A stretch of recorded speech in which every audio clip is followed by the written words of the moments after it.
हाय, संपूर्ण में आपका स्वागत है। आज हम पढ़ रहे थे विविध अधिगमकर्ताओं का पार्ट सेकंड। हमने पहले पार्ट में विविध अधिगमकर्ताओं के प्रति मतलब कि बालकों विशेष बालकों के बारे में समझा, उनके लिए डेफिनेशंस समझी और भी बहुत सारी चीज़ें पढ़ी। अब कुछ एक छोटे छोटे टॉपिक्स बच गए जिनको आज पढ़ेंगे और थर्ड टॉपिक को ख़त्म करेंगे। स्वलीनता अथवा ऑटिज्म स्पेक्ट्रम या विकार जो भी होता है उसको हम पढ़ते हैं। स्वलीनता होता क्या है? ASD ऑटिज्म स्पेक्ट्रम डिसऑर्डर अधिगम अक्षमता नहीं है। लियो केनर ने सर्वप्रथम ऑटिज्म की व्याख्या की। ऑटिज्म स्पेक्ट्रम विकार तथा ऑटिज्म मस्तिष्क के विकास संबंधित जटिल विकारों के लिए उपयोग किए जाने वाला सामान्य शब्द है।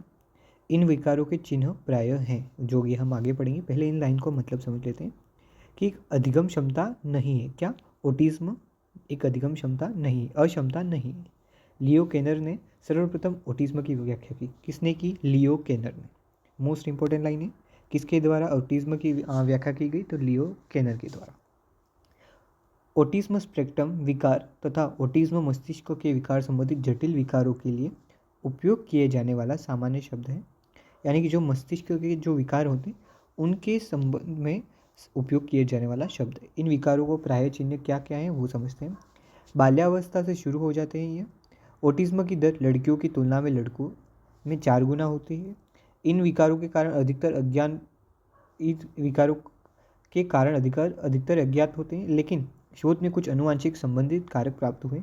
सामान्यतः निम्नलिखित विकार ऑटिज्म स्पेक्ट्रम में सम्मिलित हैं। कौन कौन सा? स्वलीनता यानी खुद में ही रहना, एक्सपर्ट सिंड्रोम, बाल्यावस्था विघटन का विकार, व्यापक विकास विकार अन्यथा निर्देशन इष्ट नहीं। हम पढ़ रहे हैं स्वलीन चिंतन के बारे में आगे। तो स्वलीन चिंतन अथवा उसके स्वलीनता के चिन्ह अथवा उसके लक्षणों को पढ़ रहे हैं हम। तो सामाजिक अंतःक्रिया व संचार की कमी यह एक लक्षण है। उसके बाद अपने संवेगों को दूसरों के समक्ष प्रदर्शित नहीं कर पाना, आँखों में आंखें कम मिला पाना, बिना सोचे समझे जल्दबाजी में काम करना, बच्चे का नाम पुकारने पर प्रतिक्रिया नहीं देना और रूटीन में बदलाव के साथ खुद को ढाल नहीं पाना। ये सब किसके कारण है? स्वलीनता के लक्षण हैं या फिर स्वलीनता के चिन्ह हैं। अब हम बात करते हैं समायोजन की। समायोजन क्या है उसे समझते हैं। समायोजन यानी एडजस्टमेंट। जब जैसे कि मैं आपको एक एग्जांपल दूँ, आप पढ़ रहे हो, आपके सामने या फिर आपके आसपास बहुत सारी आवाज़ आ रही है, गानों की, डीजे की आदि की। तो आप उन गानों को इग्नोर करके अपना ध्यान पढ़ाई की ओर केंद्रित करके फिर पढ़ते हो, आप एडजस्टमेंट करते हो, उसे ही आप समायोजन कहते हो। ठीक है? जो आप सारे ध्यान को हटाकर सारी बातों को हटाकर अपना ध्यान पढ़ाई की तरफ केंद्रित करते हो, उसे ही समायोजन या एडजस्टमेंट कहते हैं। अब इनकी डेफिनेशंस देख लेते हैं जो इम्पोर्टेंट्स हैं। बोरिंग, लैंगफील्ड और वेल्ड के अनुसार समायोजन एक प्रक्रिया है जिसमें व्यक्ति अपनी आवश्यकताओं तथा उनको संतुष्ट करने वाली परिस्थितियों में संतुलन स्थापित करता है। ये किसका कहना था? बोरिंग, लैंगफील्ड और वेल्ड का। अब बात करते हैं कोलमैन की। कोलमैन का क्या कहना था? समायोजन तनाव से निपटने का प्रयास है। ये बहुत इंपॉर्टेंट डेफिनेशन है, इसको ध्यान में रखना। क्या कहना था? कि समायोजन तनाव से निपटने का प्रयास है। ये किसका कहना था? कोलमैन का। ठीक है? जैसे कि आप अपने दोस्त को बोलते हो मेरे को कॉल कर देना जब भी प्रॉब्लम हो, तो मैं उस प्रॉब्लम से निपट लूँगा। तो उस तरह से याद रख सकते हो कि कॉलमैन मीन्स कि कॉल किया आपने अपने दोस्त को, तो क्या हुआ? उसने सारे तनाव को निपट लिया। तनावों से निपटने के लिए कॉल किया अपने दोस्तों को। उस तरह से ट्रिक बना के याद कर सकते हो। एडलर, समायोजन श्रेष्ठता प्राप्ति का आधार है। अब इसे कैसे याद रखोगे? एडलर यानी कि आपका भाई बड़ा जो होता है उसको एल्डर कहते हैं, एल्डर ब्रदर।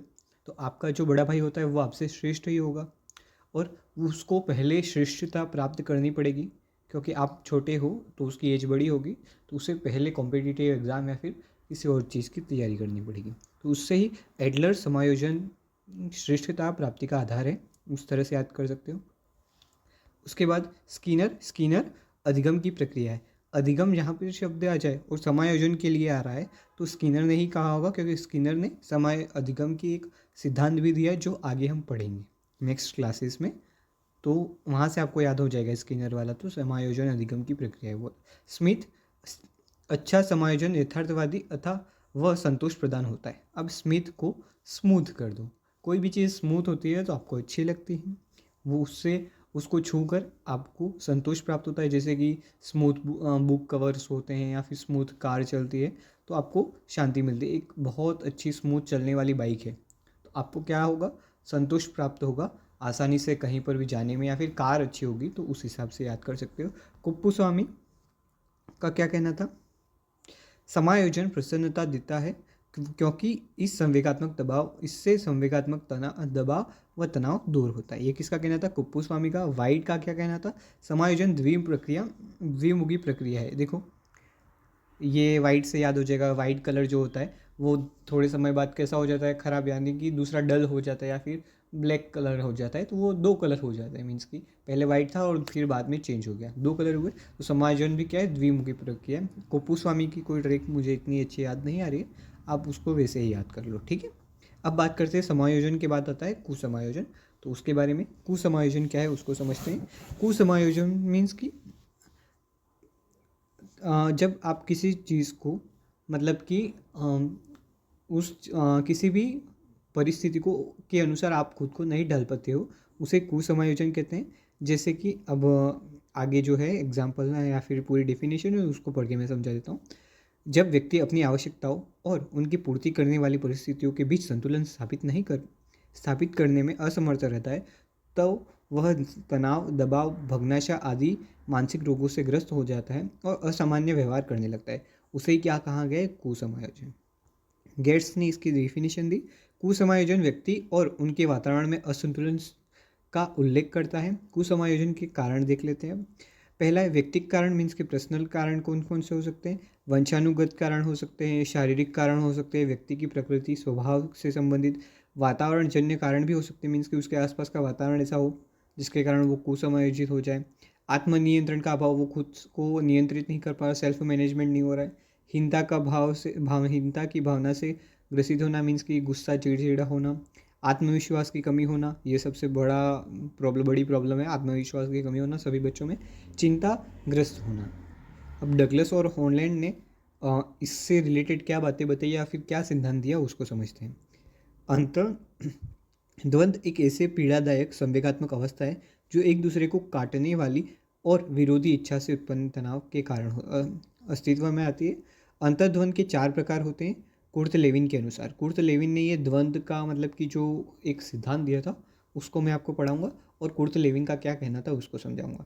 कुर्ट लेविन ने 4 प्रकार बताए। पहला प्रकार कौन सा है, ग्राहाग्राहम या फिर उपागम उपागम अंतःद्वंद कहलाता है। ये क्या नाम है, ग्राहाग्राहम या फिर उपागम उपागम। जब दो या दो से अधिक अति आकर्षित इच्छाओं में से किसी एक को चुनने की विवशता हो तो उसे ग्राह अंतर्द्वंद कहते हैं। इसमें लक्षण सकारात्मक होते हैं। इसको मैं एग्जाम्पल के द्वारा समझाता हूँ। एक प्लेट में रसगुल्ला है, दूसरी प्लेट में क्या है, गुलाब जामुन। अब होने पर किसको पहले खाया जाए, आप सोचोगे कि एक साइड रसगुल्ला पड़ा है और एक साइड गुलाब जामुन है, अब आपको खाना है। अब दोनों एक साथ तो मिक्स करके खा नहीं सकते, आप किसको पहले उठाना पसंद करोगे। तो दोनों क्या है, अच्छी सकारात्मक मतलब की इच्छाएं हैं, तो उनमें से आप किसको लेना पहले पसंद करोगे, खाना पहले पसंद करोगे। तो ये क्या हो गया, ग्राह अंतर्द्वंद या फिर उपागम उपागम अंतर्द्वंद। ये क्या होता है वो आपको समझ में आ गया होगा। ग्राह उपागम का मतलब होता है जब दो अच्छी इच्छाओं पर में से किसी एक को चुनना पड़े तो उसे ग्राह अंतर्द्वंद कहते हैं। अब परिहार अंतर्द्वंद, ये क्या होता है, तो दो या अधिक अनावश्यक इच्छाओं में से किसी एक को चुनना। अब उसका जस्ट ऑपोजिट, इधर गिरे तो खाई, उधर गिरे तो कुआ। जैसे कि दो कम सुंदर लड़कियों में से एक का चुनाव करके उससे शादी करना। इससे अच्छा आप एक साइड करेले की सब्जी रखो और एक साइड जो आपको कोई भी बकवास सब्जी लगती हो या फिर अच्छी नहीं लगती हो टेस्ट में, वो सब्जी रखो। आप दोनों में से किसको प्रेफर करोगे, वही क्या कहलाता है, परिहार अंतर्द्वंद, ठीक है। अब ग्राह परिहार क्या है, अंतर्द्वंद, तो दो या दो से अधिक एक जैसे आकर्षक अनावश्यक प्रलोभों में से किसी एक का चयन करना। जैसे परिवार में इच्छा के विरुद्ध प्रेम विवाह किया जाना जाए या नहीं। एक लड़की मॉडल बनना चाहती है किंतु ऑडियंस में कैटवॉक नहीं करना चाहती। इसमें क्या होता है, दो या दो से अधिक एक जैसे आकर्षक, मतलब कि दोनों आकर्षक तो हैं, लेकिन दोनों में से किसी को भी चुनने पर दूसरे वालों को नुकसान होता है, उसे क्या कहा जाता है, ग्राह परिहार। जैसे कि यहाँ पर एक लड़की मॉडल बनना चाहती है, उसकी इच्छा तो ये मॉडल बने, अगर वो उसको चुनती है तो फिर वो कैट वॉक करने से डरती है, और वो कैट वॉक करने से डरेगी तो वो मॉडल नहीं बन पाएगी। तो दोनों में से किसी एक को चुनने पर दूसरे की वजह से उसको नुकसान होता है, वही ग्राह परिहार स्थिति होती है। बहुउपागम परिहार द्वंद्व क्या है उसको समझ लेते हैं। दो या दो से अधिक सकारात्मक व नकारात्मक लक्ष्यों में इंद्र की स्थिति जो होती है वही क्या कहलाती है, बहुउपागम परिहार द्वंद्व। हमने ये कुर्ट लेविन के जो भी 4 सिद्धांत है उसको पढ़ लिए। पहले सिद्धांत का नाम ग्राह ग्राह अंतर्द्वंद है, दूसरे का परिहार परिहार अंतर्द्वंद है, तीसरे का ग्राह परिहार अंतर्द्वंद है, और चौथे का बहुउपागम परिहार द्वंद है। ये बहुत ज़्यादा इंपॉर्टेंट है, किसके द्वारा दिए गए वो इंपॉर्टेंट इतना कम है, लेकिन याद रखना कुर्ट लेविन के द्वारा। लेकिन कोई भी एग्जाम्पल देख के आपको पूछा जाएगा ये कौन सी स्टेज है, तो आपको ध्यान में रखना है। दुश्चिंता मीन्स कि एंजाइटी क्या होता है उसको समझ लेते हैं। कोलमैन, दुश्चिंता एक सामान्य मनोरोग है। कोलमैन का अनुसार क्या कहना था, दुश्चिंता एक सामान्य मनोरोग है जो वर्तमान में सभी व्यक्तियों में पाया जाता है, सभी एंजाइटी से पीड़ित हैं अभी आजकल, तो उस हिसाब से। फ्राइड के अनुसार जो अधूरी इच्छाएं अचेतन मन में चली जाती हैं, जब यह पुनः चेतन मन में आने का प्रयास करती है तो यह दुश्चिंता का शिकार हो जाती है, और भय और आशंका की सामान्यकृत अनुभूति ही दुश्चिंता है। ये किसका कहना था, तो फ्राइड का। ठीक है, अब तनाव की बात करते हैं। जब एक व्यक्ति समय की मांग के अनुसार कार्य नहीं कर पाता है तो वह तनाव का शिकार हो जाता है। गेट्स के अनुसार क्या कहना था, तनाव असंतुलन की दिशा है जो प्राणी को अपनी उत्तेजित दशा का अंत करने के लिए कोई कार्य करने हेतु प्रेरित करती है। मैं आपको ये ऊपर से मीन्स कि एक बार वंस रीड करके बता रहा हूँ, क्योंकि ये इतना ज़्यादा इंपॉर्टेंट नहीं है क्या दुश्चिंता तनाव, लेकिन फिर भी मैंने एक बार रीड करके आपको समझा लिया है कि दुश्चिंता क्या होता है, तनाव क्या होता है। अब दबाव के बारे में बात करते हैं, यानी स्ट्रेस के बारे में। दबाव व्यक्ति की सफलता असफलता के बीच संघर्ष रहने की स्थिति है। मीन्स कि जैसे कि आप जो भी संघर्ष कर रहे हो एग्जाम के लिए, तो वही क्या है, दबाव या फिर स्ट्रेस, क्योंकि आप सफलता और असफलता के बीच संघर्ष करते हो। व्यक्ति के आंतरिक दबाव उसकी आत्म प्रतिष्ठा को बनाए रखने में महत्वपूर्ण होते हैं। दबाव एक प्रकार का मनोवैज्ञानिक प्रतिबल अवस्था है। बाह्य अथवा आंतरिक प्रतिबल के कारण जैविक तथा मनोवैज्ञानिक प्रतिक्रिया दबाव के अनुकूलन जन्म देती है। यानी कि जो बाह्य या फिर आंतरिक प्रतिबलन के कारण, मीन्स कि आपको कोई बाहर से मोटिवेशन दे या फिर अंदर से आपके अंदर मोटिवेशन हो, तो दबाव को अनुकूल या फिर मतलब कि नेगेटिव बातें कहे या फिर पॉजिटिव कहे। अगर पॉजिटिव कहता है तो स्ट्रेस होगा ही नहीं, लेकिन नेगेटिव कहे बाहर से या फिर अंदर से आपको फील हो, तो आपको के अंदर क्या होगा, दबाव का जन्म होगा, यानी कि स्ट्रेस का जन्म होगा। दबाव सकारात्मक यूट्रेस तथा नकारात्मक भी हो सकता है। मीन्स कि अगर कोई आपको मोटिवेट कर रहा है तो उसे क्या कहेंगे, यूट्रेस्ड, और नकारात्मक मोटिवेशन दे रहा है तो उसे क्या कहेंगे, डिस्ट्रेस कहेंगे। ठीक है, दबाव दो प्रकार से होते हैं, यानी कि इसका मतलब है दबाव पर शोध करने के लिए हेंसले ने का नाम उल्लेखित है, जिन्होंने दबाव को अविशिष्ट शारीरिक अनुक्रिया बताया जो किसी मांग को परिपूर्ण होती है, परिणाम स्वरूप होती है। मीन्स कि दबाव वह प्रक्रिया है जब किसी चीज़ की मांग होती है तो उसके कारण होता है। जैसे कि आपके लिए आपकी मांग क्या है कि आपको रीट के एग्ज़ाम में पास होना है, तो ये आपकी मांग हो गई, और उसी के रूप में आपको स्ट्रेस हो रहा है, उसी के कारण ही। अब स्लेक ने शोध किया, यदि दबाव सतत या दीर्घकाल तक बना रहता है तो सभी प्राणियों में समान प्रतिरूप वाली शारीरिक अनुक्रिया होती है। स्ले ने GAS मॉडल यानी जनरल एडेप्टिव सिंड्रोम प्रस्तुत किया। किसने प्रस्तुत किया, हेंसले ने। ठीक है, प्रस्तुत किया, जिनके 3 चरण से, कौन कौन से, सचेत प्रक्रिया, प्रतिरोध प्रक्रिया और परिशांति। तो हम इन 3 को समझते हैं। सचेत प्रक्रिया, दबाव परिस्थिति उत्पन्न होने पर एड्रिनल पीयूष कॉन्ट्रैक्ट्स तंत्र का सक्रिय होना व शरीर का खतरे का सामना करने के लिए तुरंत तैयार होना क्या कहलाता है, सचेत प्रक्रिया। मीन्स कि कोई भी प्रॉब्लम आ रही है आपकी तरफ, आपको पता चल गया कि वो प्रॉब्लम आने वाली है। जैसे कि आप एक शेर के सामने खड़े हो, आपको पता है कि आपके आगे शेर है या फिर कुत्ता है, तो आपको पता है कि वो कुत्ता आपको काटने के लिए आया है, शेर आपको खाने के लिए आया है, तब आप उससे बचने के लिए भागोगे तो वो या फिर तैयार रहोगे, तो उसे सचेत प्रक्रिया कहा गया है। प्रतिरोध, यदि दबाव दीर्घकालिक होता है तो प्रतिरोध चरण का आरंभ होता है, जिसमें तंत्र शारीरिक संशोधन का सावधानीपूर्वक पूर्वक उपयोग करता है जब प्रॉब्लम बहुत बड़ी है और उसका टाइम लेगी, प्रॉब्लम अपना टाइम लेगी, तो आप समझ जाओगे और बहुत सावधानी से काम करोगे। ठीक है। परिशांति, यदि दबाव कारकों का समाधान नहीं होता है तो शरीर क्रिया तंत्र अप्रभावित हो जाता है और दबाव संबंधित रोग जैसे उच्च रक्तचाप आदि बढ़ते हैं। ठीक है, इसे परिशांति कहा। समायोजन के समस्या क्या है वो तो हमने देख लिया। अब उसके उपाय क्या हैं, समस्या क्या है, उनको समझते हैं कि दबा समस्या जो कुसमायोजन है उसके कौन कौन से प्रकार हैं। और जब कोई व्यक्ति या फिर आप में से आप खुद देखना अभी जो हरकतें करते हैं उन हरकतों को क्या कहा गया है कुसमायोजन में। ठीक है। तो समायोजन समस्याएं व उपाय हैं, उनकी क्या क्या समस्याएं और उपाय क्या है, यह बहुत ज़्यादा इम्पोर्टेंट है। इसको ध्यान से सुनना। ठीक है। और फिर याद करना। मनोवैज्ञानिकों ने असफलता और कुंठाओं से उत्पन्न हीन भावना, मानसिक दबाव, द्वंद्व और चिंताओं में से ग्रसित होने पर समायोजन के उपायों को दो भागों में बांटा है। एक तो प्रत्यक्ष है और दूसरा अप्रत्यक्ष है। तो प्रत्यक्ष कौन कौन से, बाधा का निवारण करो, यानी कि आपके सामने कोई भी प्रॉब्लम आ गई तो आप उस प्रॉब्लम को सॉल्व करो। ठीक है, पहला काम तो ये कर सकते हो, जो प्रत्यक्ष है सभी को पता है ये करते ही हैं। सेकंड क्या है, वैकल्पिक रास्ते का चुनाव करो। अब उस बाधा को, जैसे कि आपको रेट पास करनी है, ठीक है, आपके पास बुक्स हैं, अब बुक्स से आप पढ़ नहीं पा रहे हो तो उसके जैसे लेकिन आपको रेट पास करनी है तो उसके जैसे दूसरा क्या उपाय है, कोर्स ले लो, ऑनलाइन पढ़ो। तो वैकल्पिक रास्ते का प्रयोग करो। अब दूसरी चीज़ों से भी नहीं हो रहा है, आप पहले बुक्स लाई नहीं हुआ, फिर कोचिंग कर रहे हो तो भी नहीं हो रहा, आप किसी से पढ़ रहे हो तो भी नहीं हो रहा है आपसे रेट क्लियर, तो आप क्या करो, तीसरा काम करो, लक्ष्य को प्रतिस्थापित कर दो, आप रेट से हटकर कोई भी किसी और एग्ज़ाम की तैयारी करो। अब उसके बाद क्या बताया गया, दूसरे एग्ज़ाम की तैयारी करो, फिर विश्लेषण व निर्णय करो कि भाई अब तो कुछ भी नहीं हो रहा है, तो फिर लास्ट में पूरा संशोधन करो कि मुझ में क्या कमी है, फिर मैं पढ़ाई नहीं कर सकता तो मैं कुछ और काम करूँ, तो ये मेरा निर्णय रहा। तो ये प्रत्यक्ष 4 हैं, इनको ध्यान से याद रखना। पहला है बाधा निवारण, दूसरा वैकल्पिक रास्ते का चुनाव, तीसरा है लक्ष्यों का प्रतिस्थापन और चौथा है विश्लेषण व निर्णय। अब अप्रत्यक्ष उपाय, मनोरंजनाएँ, रक्षात्मक युक्ति, बचाव विद्या कौन कौन सी है। पहली है प्रक्षेपण।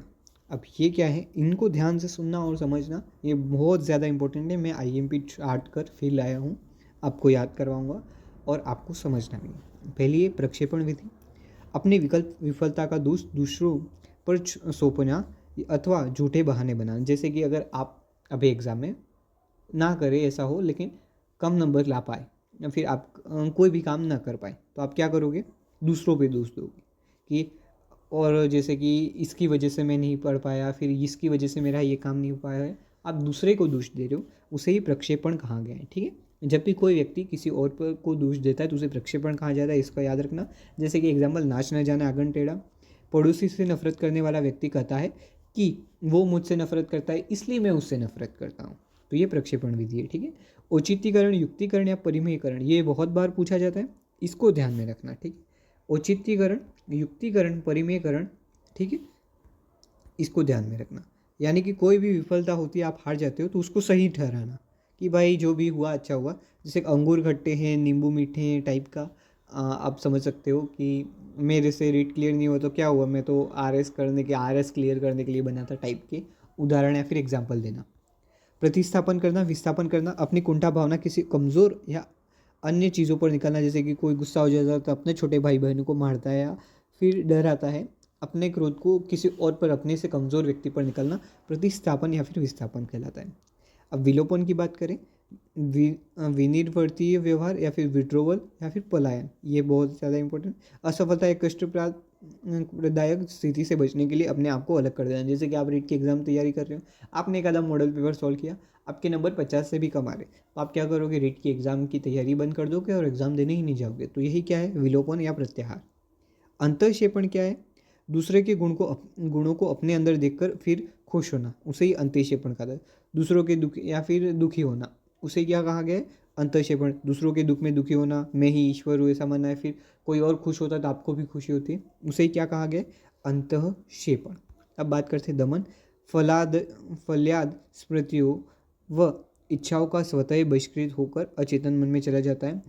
ये किसका कहना था, फल्याद नहीं है यहाँ पर। ठीक है, मतलब कि जो, मतलब कि आपको आपकी इच्छाएं पूरी नहीं हो सकती, वैसी इच्छाओं को आप अचेतन मन में रखते हो, उसे ही क्या कहा गया है? दमन कहा गया है। ठीक है। शमन क्या है? जानबूझकर किसी बात को दिमाग से निकाल देना दैनिक कार्यों में यह होता है, जैसे कि उदाहरण के लिए दूध वाले या पेपर वाले से हुई नोक-झोंक को भुला देना, वह दैनिक कार्यों में लग जाना, यही क्या कहलाता है? शमन। और उसको लंबे समय तक याद रखना क्या कहलाता है? दमन। इन दोनों बातों को याद रखना। अब 8वां क्या है? प्रतिक्रिया। अचेतन मन यानी कि जो अपने मन के अंदर जो बातें हैं उसके विपरीत व्यवहार करना, जैसे बगुला भगत होना, मुख में राम बगल में छुरी, इसका एग्जाम्पल है। और लंबे बाल रखने में असमर्थ लड़की यह बोलती है कि मुझे बॉब कट अच्छा लगता है।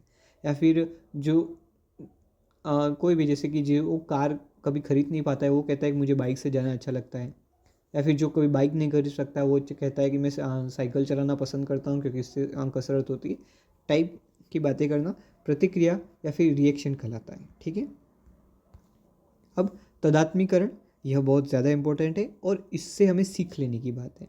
ये जो आगे एग्जाम्पल आ रहे हैं उनसे, बड़ों से तुलना, जिसमें अपने जैसी कमज़ोरी ढूंढना और कहना कि वो भी ऐसा है तो मैं भी ऐसा हूँ, तो मैं भी बड़ा आदमी हूँ। जैसे कि एक भ्रष्ट कर्मचारी का समुचित तंत्र को भ्रष्टाचार बताना, मीन्स कि कोई खुद से भी भ्रष्टाचार है लेकिन वो दूसरों को कह रहा है कि वो पूरा सरकारी भ्रष्टाचार है तो मैं भी भ्रष्टाचार कर रहा हूँ, इस टाइप की बातें करना, ये तदात्मीकरण है। और आत्मीकरण क्या है? दूसरों के कारनामे को अपने समझकर गौरवान्वित महसूस करना। ये आजकल की युवा पीढ़ी में हो गया है। जैसे कि एक लड़के को अपने पसंदीदा खिलाड़ी के शतक बनाने पर दोस्तों को दावत देना, या फिर खुद से मतलब कि ऐसा लगना कि भाई हमने बहुत बड़ा काम कर लिया टाइप के पटाखे फोड़ना, किसी मैच को जीतने पर या फिर किसी एक्टर की मूवी होने पर पटाखे फोड़ना आदि एग्जाम्पल। आत्मीकरण के बहुत सारे एग्जाम्पल हैं, आप खुद अपने आसपास देखते होंगे। प्रतिगमन, पीछे के दिनों में लौटना। उदाहरण, एक किशोर बालक का घुटने के बल चलना, या फिर मॉर्गन ने जीव की समस्याओं से बाल्यावस्था में लौटने की प्रवृत्ति। प्रतिगमन मीन्स कि आपको कोई प्रॉब्लम हो रही है तो आप बोलते हो आप बचपन में अच्छे थे, या फिर बचपन में जो हरकतें करते थे वही हरकतें वापस करने लगते हो, उसे क्या कहा गया? प्रतिगमन। क्षतिपूर्ति, यह भी इंपॉर्टेंट है। कड़ी मेहनत से किसी एक पक्ष की कमजोरी को अन्य पक्ष में सफलतापूर्वक पूरा करना, उसे क्या कहलाता है? क्षतिपूर्ति। जैसे कि उदाहरण, एक दिव्यांग बालक को का कड़ी मेहनत से कक्षा में सर्वोच्च स्थान प्राप्त करना, यह क्या कहलाता है? क्षतिपूर्ति। अब मार्गांतरण, एक लास्ट सेकंड लास्ट मार्गांतरण, यह बहुत ज़्यादा इंपॉर्टेंट है। ये शायद से पिछले एक एग्जाम में पूछा गया था। उसे उदात्तीकरण या फिर परिशोध उन्नयन कहते हैं। यह फ्लाइट टू क्रिएटिव वर्ड है, कहा जाता है, मीन्स जिसमें काम शक्तियों का सामाजिक व सांस्कृतिक क्षेत्रों में पुनः निर्देशित किया जाए, जिनको काम सांस्कृतिक क्षेत्रों में पुनः प्रक्षेपित किया जाता है। इसको मैं आगे समझाता हूँ। इसे सर्वोत्तम रक्षा युक्ति माना जाता है। ये उदाहरण, प्रेम में असफल युवक का कवि बन जाना अथवा झगड़ा करने वाले बालक का बॉक्सर बन जाना। यह किसका क्या? और फिशर का क्या कहना है? काम प्रवृत्ति को सामाजिक व शैक्षिक नैतिक क्षेत्रों में पुनः निर्देशन उन्नयन है। इसका मतलब आप समझ गए होंगे, जैसे प्रेम में असफल व्यक्ति क्या बनना? कवि बनना या फिर बड़ा अधिकारी बनना, उसे ही मार्गांतरण कहते हैं। नकारना, यह अप्रिय वास्तविक अस्वीकार है जिसमें जानबूझकर परिस्थिति को अनदेखा करना, जैसे खेल रहा बालक माता पिता के आवाज़ को नहीं सुनता है, यह नकारना कहलाता है। इस प्रकार से हमने जो पूरी कुसमायोजन की विधियाँ थी, अप्रत्यक्ष उनको पढ़ा कि कैसे एक कुसमायोजन से बचने के लिए बच्चा क्या करता है, वो देखे रहते हैं। हमने प्रक्षेपण विधि देखी, फिर औचित्यकरण देखा, फिर प्रतिस्थापन देखा, विलोपन देखा, अंतःश्रेपण देखा, दमन, शमन, प्रतिक्रिया, तदात्मीकरण, आत्मीकरण, प्रतिगमन, क्षतिपूर्ति और मार्गांतरण और नकारात्मक आदि पढ़े। ठीक है। अब जो हमने पढ़ा उनमें से मैंने कुछ एक चीज़ों के लिए नोट्स बना के रखे ताकि आपको अच्छे से याद हो सके। पहला है सेमिलीगमन व मायर। कौन है? अधिगम असहायता जिन्होंने सिद्धांत दिया था वो सेलिगमन, वो मायर। ठीक है। सीरीज लाब्रोस क्या है? बाल अपराध शब्द देने वाले पहले व्यक्ति। पिछड़ा बालक के बारे में किसने बताया? बर्टन ने ज़्यादा बातें बताई पिछड़े बालक के बारे में। अधिगम अक्षमता शब्द किसने दिया? सैमुअल क्रिक ने। मंदबुद्धि बालकों के लिए शोध किसने किया? पेनरोज ने। स्वलीनता के बारे में किसने बताया? लियो केनर ने। दबाव के बारे में या फिर जीएस मॉडल के बारे में तो हेंसले ने। और हेंसले वो वराहे ने दबाव मापने के बारे में बताया। और EQ ई का सूत्र क्या है, ई ए बटे सी ए इंटू ई 100, और ए क्यू का सूत्र क्या है, ई ए बटे सी एम ए इंटू 100। ठीक है, इन बातों को आप ध्यान से पढ़ना और याद रखना। अब हम सृजनात्मकता के बारे में बात कर लेते हैं और इस क्लास को यहीं पर ख़त्म करते हैं। सृजनात्मकता का मतलब आप समझते हो, क्रिएटिविटी जो होती है उसे ही सृजनात्मकता कहा गया है। यह आवश्यक नहीं, अब ये सारी डेफिनेशंस है जिनको आपको नोट डाउन करना है। बहुत सारी डेफिनेशंस में से कुछ डेफिनेशंस लाया हूँ जो इम्पोर्टेंट हैं, आप उनको पढ़ें और समझें। ठीक है, और इनको नोट डाउन करके याद करने की कोशिश करें। यह आवश्यक नहीं प्रतिभाशाली बालक सृजनशील हो, ये किसका कहना था, टर्मन का। किसी नई वस्तु का पूर्ण अथवा आंशिक उत्पादन सृजनात्मक कहलाता है, ये किसका कहना था, स्टेगनर का। सृजनात्मक चिंतन का अर्थ है कि व्यक्ति किसी भविष्यवाणी अथवा निष्कर्ष नवीन मौलिक अन्वेषणात्मक असाधारण हो सकता है, ये किसका कहना था, स्किनर का। सृजनात्मकता एक साहसिक चिंतन है, ये किसका कहना था, बर्टलैंड का। जब किसी कार्य का परिणाम नवीन उपयोगी हो वह सृजनात्मकता है, ऐसा किसका कहना था, स्टेन का। फिर रोजर व स्टीन का क्या कहना था, सृजनात्मक उत्पादन है। टॉरेंस का क्या कहना था, सृजनात्मक प्रक्रिया है। प्लेटो का क्या कहना था, सृजनात्मक दैवीय प्रेरणा है। नित्य का क्या कहना था, काम सृजनात्मकता, मतलब कि नित्य का क्या कहना था, सृजनात्मकता पागलपन है। डीवी का क्या कहना था, सबसे उत्तम कला जीवन के अनुभवों में यह काम आती है, किसका कहना था, डीवी का। ओस्टबर्च ने ये नोट क्या लिखी हुई है, ओस्टबर्च ने 5 से 10 बालकों की कक्षा में सृजनात्मकता को उभारने के लिए नई मस्तिष्क उद्वेलनालन अथवा मस्तिष्क प्रकम्पन ब्रेनस्टॉर्मिंग का विकास किया।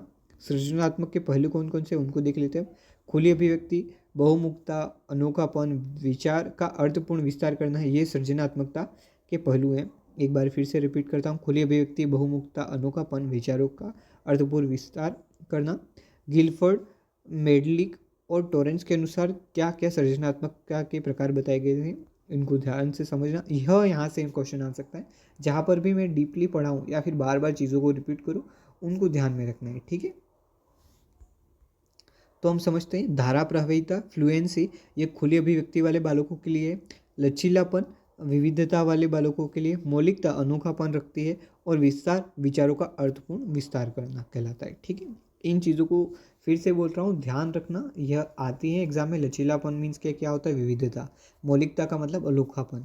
विस्तार का मतलब विचारों का अर्थपूर्ण विस्तार। और धारा प्रवाहित मीन्स की खुली अभिव्यक्ति। सृजनात्मक चिंतन की प्रक्रिया कौन कौन सी, पहले तैयारी करना, ठीक है, आयोजन या फिर प्रस्ताव, इनमें से कोई भी एक नाम आ सकता है। उद्वहन, विश्रांति, डिम्बोषण, मीन्स की पहले तैयारी करना फिर उद्वहन करना या फिर विश्रांति।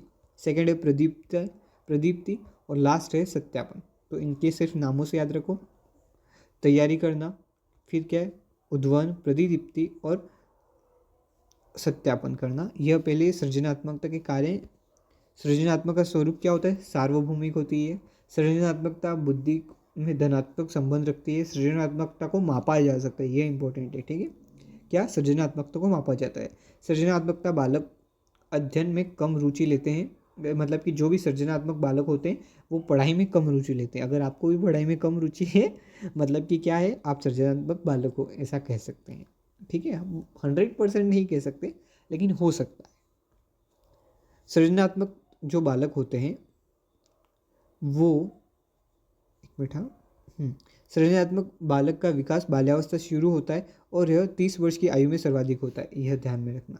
ठीक है, क्या कि सृजनात्मक बालक का जो विकास होता है वो सर्वाधिक 30 वर्ष की आयु में होता है।